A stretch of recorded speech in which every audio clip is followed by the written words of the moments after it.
दोस्तों, तो कैसे हैं आप सब? आई होप बढ़िया होंगे। ये हमारा आरपीएफ एसआई और कांस्टेबल का प्रैक्टिस सेट चल रहा है। तो जो भी लोग चैनल में नए आ रहे हैं वो चैनल को सब्सक्राइब कर लें और अपने नोटिफिकेशन को ऑन कर लें। और आपकी पहले क्वेश्चन की तरफ चलते हैं। पहला क्वेश्चन है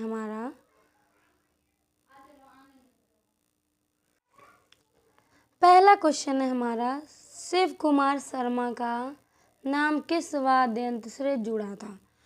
तो किस वाद्य यंत्र से जुड़ा था? ये संतूर से जुड़ा था। ऑप्शन सी आपका यहाँ पे राइट हो जाएगा।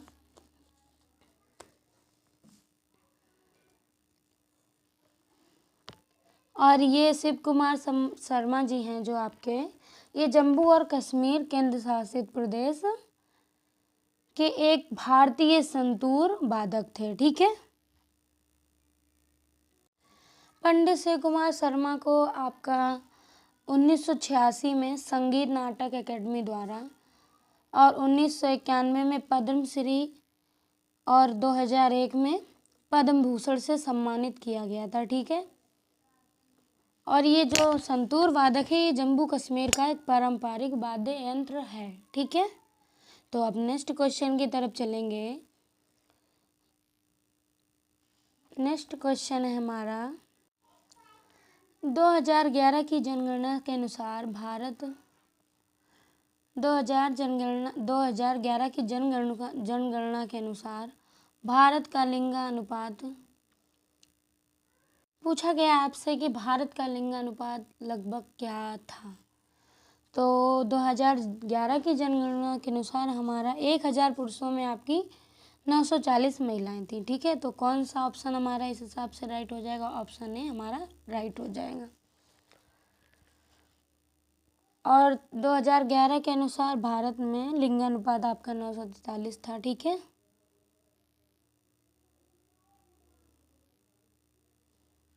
पुरुषों में पूछा जाए तो 1000 में 940 और 2011 के अनुसार भारत का लिंगानुपात पूछा जाए तो 943। ठीक है। अब हम नेक्स्ट क्वेश्चन की तरफ चलेंगे।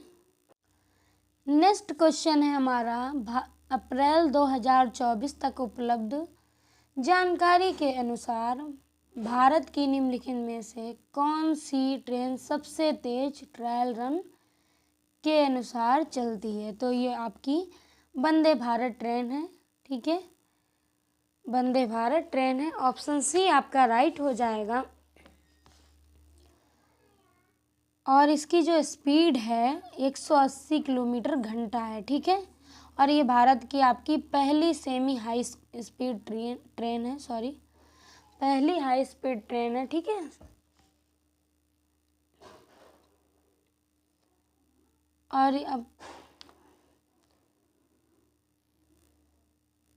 और ये आपकी जो वंदे भारत ट्रेन है तो ये मेक इन इंडिया पहल के तहत चेन्नई के आपके पेरम्बूर में सवारी डिब्बा कारखाना द्वारा बनाया गया था इसको। ठीक है। वंदे भारत ट्रेन में सबसे पहले दूरी आपकी कहाँ से कहाँ तक? तो पहली भारत एक्सप्रेस ये नई दिल्ली से वाराणसी के बीच एवं आपकी नई दिल्ली से कटरा के बीच चलती है। ठीक है। कहाँ से कहाँ तक चलती है? तो दिल्ली से वाराणसी के बीच और नई दिल्ली से कटरा के बीच चलती है। और इसको 2000 कब शुरू किया गया था? तो ये आपकी 17 फरवरी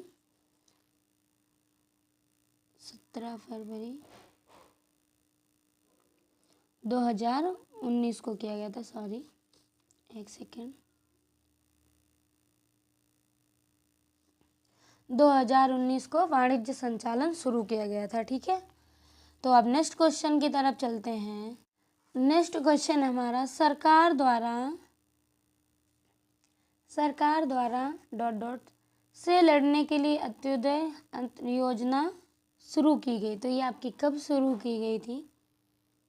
ये आपकी शुरू की गई थी तो सरकार द्वारा मतलब कि किससे? तो ये आपकी गरीबी से लड़ने के लिए शुरू की गई। ठीक है। AAY ये है इसका शॉर्ट फॉर्म। और ये शुरू कब की गई थी, तो ये आपकी कब मतलब आपकी प्रारंभ की गई थी, ये 25 दिसंबर 2000 को आपकी प्रारंभ की गई थी। मैं इधर लिख दे रही हूँ,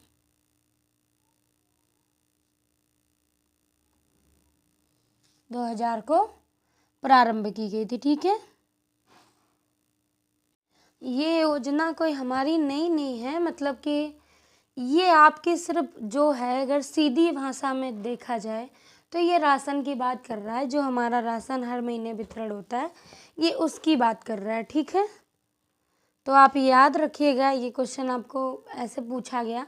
बहुत से लोग सोच रहे होंगे कि गरीबी है, फिर इसके तहत क्या होगा, क्यों, तो ये हमारा मेनली राशन का है। ठीक है, फिर नेक्स्ट क्वेश्चन की तरफ चलेंगे। नेक्स्ट क्वेश्चन है हमारा, नेक्स्ट क्वेश्चन है भारत के, एक सेकेंड, भारत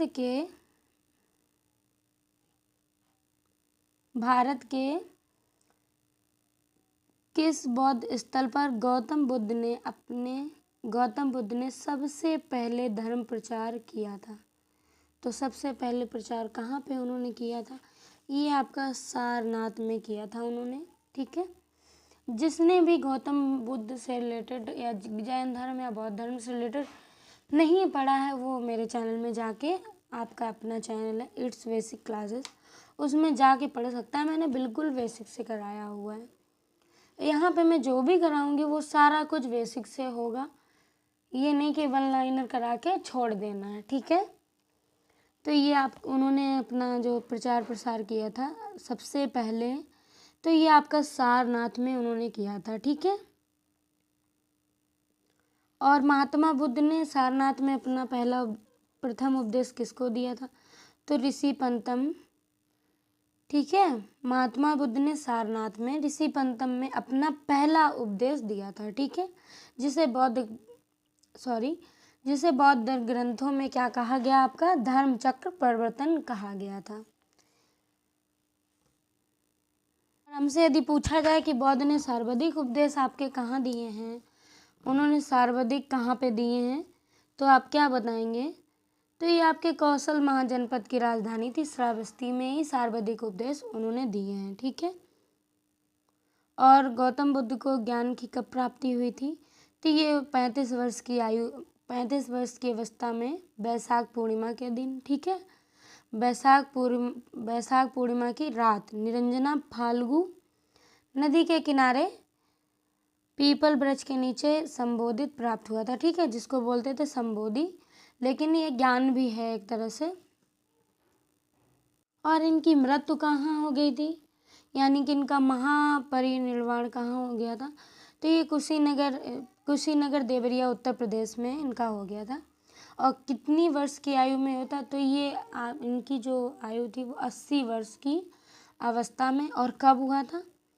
तो ये आपका इनका जो है ये 483 ईसा पूर्व में हुआ था। ठीक है, जिसे ही कहा गया है महापरिनिर्वाण। ठीक है, पूछा जा सकता है कि बौद्ध धर्म से रिलेटेड महापरिनिर्वाण क्या है, तो ये इनकी मृत्यु को कहा गया है, कि मृत्यु को महापरिनिर्वाण कहा गया। अब हम नेक्स्ट क्वेश्चन की तरफ चलेंगे। जो भी लोगों को कोई भी समस्या है आपको, तो आप कमेंट बॉक्स में ज़रूर बताएं। तो हम नेक्स्ट क्वेश्चन की तरफ चलते हैं। नेक्स्ट क्वेश्चन है हमारा, भारतीय अर्थव्यवस्था में वित्तीय वर्ष तक चलता है, तो आपका कब से कब तक चलता है? ये आपका 1 अप्रैल से 31 मार्च तक चलता है। इस हिसाब से ऑप्शन बी हमारा राइट हो जाएगा। ठीक है, फिर नेक्स्ट क्वेश्चन की तरफ चलेंगे। नेक्स्ट क्वेश्चन है हमारा, सैम आगरा चट्टान के उदाहरण की चर्चा करता है, निम्नलिखित में से कौन सा हो सकता है? तो ये कौन सा हमारा हो सकता है? ये ऑप्शन डी हमारा यहाँ पे राइट हो जाएगा। ठीक है, ये हमारा हो जाएगा असिताशम बेसाल्ट। ठीक है, ऑप्शन डी हमारा यहाँ पे राइट होगा। फिर हम नेक्स्ट क्वेश्चन की तरफ चलेंगे।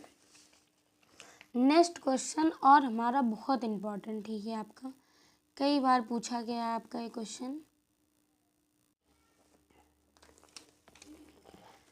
नेक्स्ट क्वेश्चन है हमारा, गुलाम वंश के शासक गयासुद्दीन बलबन 1265 से 1287 डॉट डॉट पूछा गया है, खाली स्थान दिए गए, की उपाधि धारण की थी। तो ये किसकी और किस ये उपाधि धारण की थी, तो किसकी, जिल्ले-ए-इलाही की, भगवान की छाया, ठीक है, जिसको कहा गया। ऑप्शन सी हमारा राइट हो जाएगा।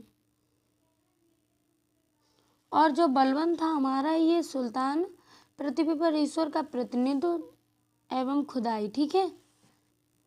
जो इसका स्थान है वो केवल आपका है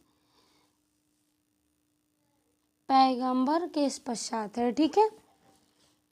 और बलबन अपने जो इसकी जो दो विशेष सिद्धांत स्वराज्य, बलबन ने जो दो सिद्धांत बताए थे आपके राजत्व से रिलेटेड, तो ये आपका पहला तो है सुल्तान पद ईश्वर के द्वारा प्रदान किया हुआ होता है, ठीक है, और सुल्तान का निरंकुश होना आवश्यक है, ये उसने दो बताए हैं।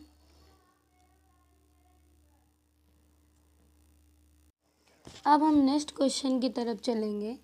नेक्स्ट क्वेश्चन भी हमारा इम्पॉर्टेंट है और वेरी इम्पॉर्टेंट है, ठीक है, बहुत ही ज़्यादा आपका ये महत्वपूर्ण है।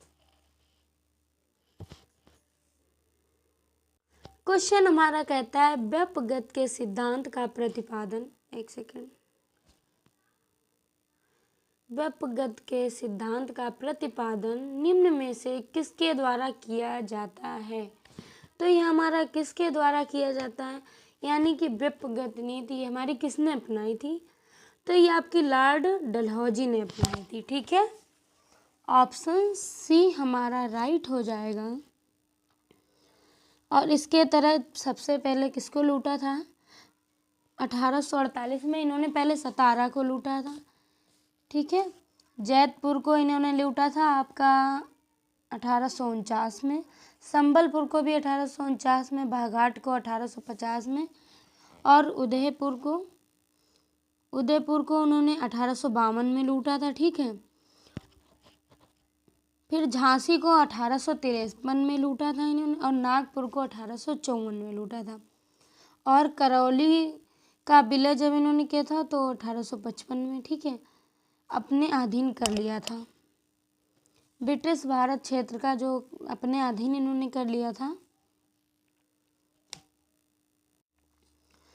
और जो ब्रिटिश साम्राज्य का जो सबसे ज़्यादा विस्तार हुआ है, सबसे ज़्यादा विस्तार, तो ये आप इनका डलहौजी के काल में ही हुआ है, ठीक है। डलहौजी का काल कब से कब तक रहा है, तो ये आपका 1848 से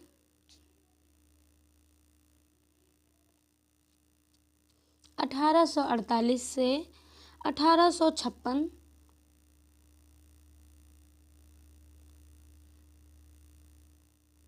तक रहा है, ठीक है, यहाँ से यहाँ तक रहा है।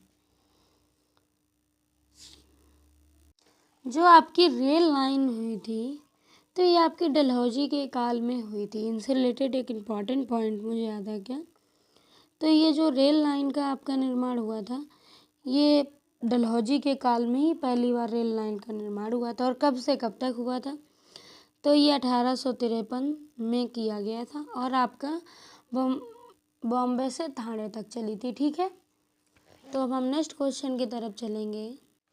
नेक्स्ट क्वेश्चन है हमारा, 1846 में ब्रिटिश साम्राज्य के बीच लाहौर की संधि पर हस्ताक्षर किए गए थे। तो ये किसने किए गए थे, ये हमारे महाराजा दिलीप सिंह ने किए थे, ठीक है। ये कब किए थे, 1846 में। ऑप्शन सी हमारा राइट हो जाएगा।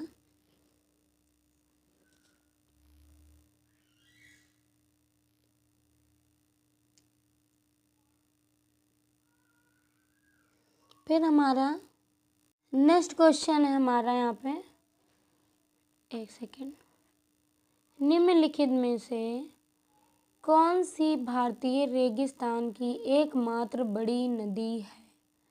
तो ये आपकी कौन सी है रेगिस्तान की मात्र एक बड़ी नदी? ये आपकी लूनी नदी है। ठीक है, कौन सी है? लूनी नदी है। ऑप्शन बी यहाँ पे आपका राइट हो जाएगा। और ये लूनी नदी आपके अजमेर के पास अरावली श्रेणी की पुष्कर चोटी से निकलती है। ठीक है, ये आपकी कहाँ से निकलती है? तो ये आपकी अरावली श्रेणी की पुष्कर घाटी से निकलती है। ठीक है, मैंने चोटी बोल दिया, सॉरी। फिर इससे रिलेटेड एक दो पॉइंट और हैं। और ये लूनी नदी आपकी लुप्त कहाँ हो जाती है? ठीक है, तो ये आपके पश्चात कच्छ के रण में लुप्त हो जाती है। और ये कितने किलोमीटर बहने के पश्चात कच्छ के रण में लुप्त होती है? तो ये 320 किलोमीटर बहने के पश्चात ये कच्छ के रण में लुप्त हो जाती है आपकी। और कोसी नदी, अब हम कोसी नदी की बात कर लेंगे। तो कोसी नदी जो है हमारी, ये आपकी सिक्किम, नेपाल तथा तिब्बत के हिमच्छेदित प्रदेश से निकलती है आपकी। ठीक है, जो 7 धाराओं से मिलकर बनी है आपकी। फिर नेक्स्ट क्वेश्चन है हमारा, जो बेतवा नदी है तो वो हमारी मध्य प्रदेश एवं उत्तर प्रदेश में बहने वाली है। ठीक है, नदी है। और जो यमुना की आपकी सहायक नदी है। और जो कोसी नदी, ये बिहार का शोक भी है। ठीक है, इसको बिहार का शोक भी कहा जाता है। जो बानस नदी है तो उसकी अगर बात करें तो बानस नदी राजस्थान में बहने वाली नदी है, जो चंबल नदी की आपकी सहायक नदी है। ठीक है, अब हम नेक्स्ट क्वेश्चन की तरफ चलेंगे। नेक्स्ट क्वेश्चन है हमारा, मोदी, एक सेकेंड,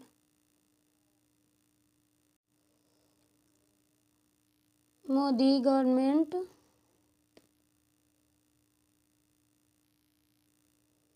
न्यू सूरज ऑफ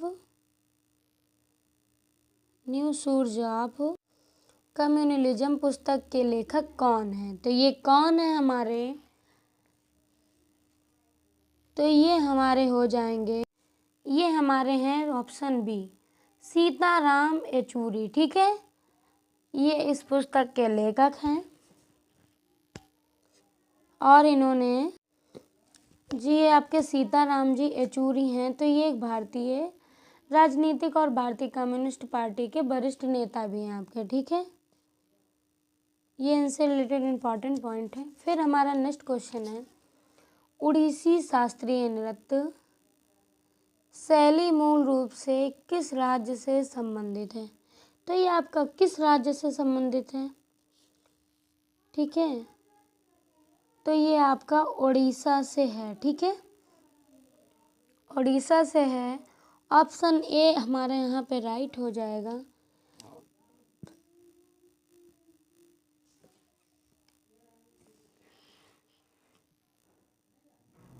ये आपका उड़ीसी जो नृत्य है, ये उड़ीसा का शास्त्रीय नृत्य है। ठीक है, फिर नेक्स्ट क्वेश्चन है हमारा, नेक्स्ट क्वेश्चन, निम्नलिखित में से किस राज्य में विधानमंडल में 2 सदन हैं? तो ये आपके किस राज्य में हैं? ये आपके महाराष्ट्र में। ठीक है, ऑप्शन ए हमारा राइट हो जाएगा। और वर्तमान में 6 राज्यों में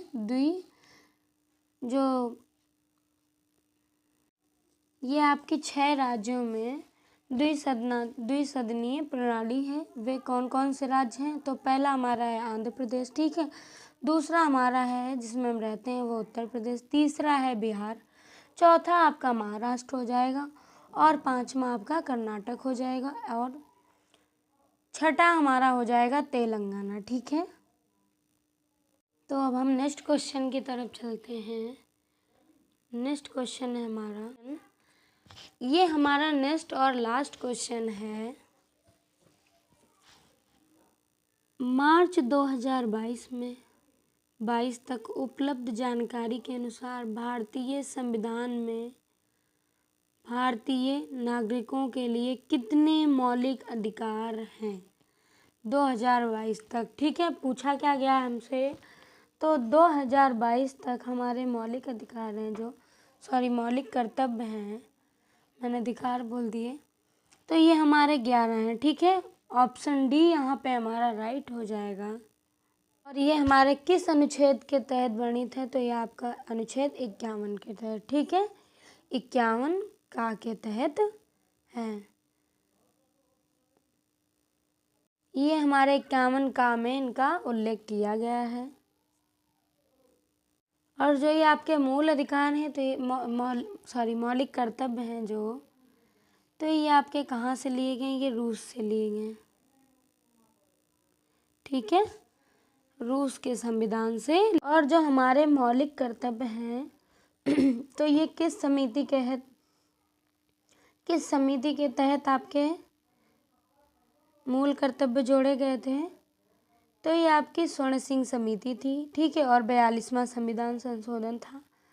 और अधिनियम हमारा कौन सा था, तो ये हमारा 42वां संविधान संशोधन 1976 द्वारा 10 मूल कर्तव्यों को जोड़ा गया था। ठीक है, 86वां हमारा कब जोड़ा गया, 86 जो है, तो ये हमारा 2002 के तहत 11वां मूल कर्तव्य जोड़ा गया, जो आपका इम्पॉर्टेंट है और वेरी इम्पॉर्टेंट है, बार बार पूछा गया। तो ये हमारा शिक्षा से जुड़ा हुआ है। ठीक है, तो ये आपका नेक्स्ट और लास्ट क्वेश्चन, यहीं से आपकी क्लास समाप्त होती है। और जो भी लोग चैनल में नए हैं वो चैनल को सब्सक्राइब कर लें और अपने नोटिफिकेशन को ऑन कर लें। कोई भी समस्या है तो आप कमेंट बॉक्स में बताएं। Thank you.